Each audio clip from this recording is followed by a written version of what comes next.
Indian സിനിമയിലെ ആദികായകന്മാർ ഒരുമിച്ച ചിത്രമായിരുന്നു കൽക്കി. പ്രഭാസ് നായകനായ ചിത്രത്തിൽ അമിതാഭ് ബച്ചൻ പ്രധാന വേഷത്തിലെത്തിയപ്പോൾ വില്ലനായി എത്തിയത് കമൽഹാസനായിരുന്നു. ചിത്രത്തിന്റെ രണ്ടാം ഭാഗത്തിനായി കാത്തിരിക്കുകയാണ് ഇപ്പോൾ ആരാധകർ.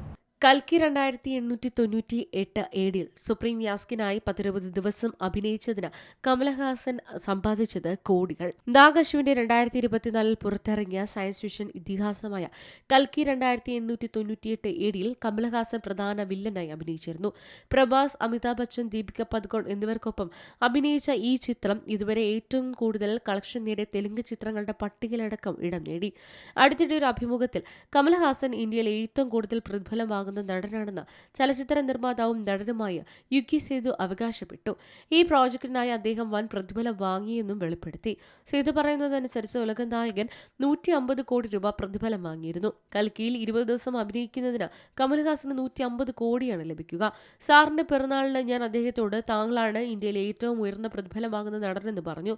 ഒരു ദിവസം $1 മില്യൺ സാറിന്റെ വരുമാനമെന്ന് പറഞ്ഞു. അദ്ദേഹം എന്നെ നേരെ കൽക്കിയുടെ നിർമ്മാതാവായ അശ്വിന്റെ പക്കൽ കൊണ്ടുപോയി. ഞാൻ അവരോട് ഇതേ കാര്യം പറഞ്ഞു.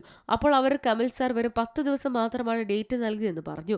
അങ്ങനെ നോക്കുമ്പോൾ ഒരു ദിവസം $2 മില്യൺ കമൽ സാർ വാങ്ങുന്നത്. Entertainment desk, C Malayalam news. ഏറ്റവും പുതിയ വാർത്തകളും വിശേഷങ്ങളും വിരൽ തുമ്പിലറിയാൻ സി മലയാളം ന്യൂസ് എല്ലാ ഡിജിറ്റൽ പ്ലാറ്റ്ഫോമുകളിലും ലഭ്യം.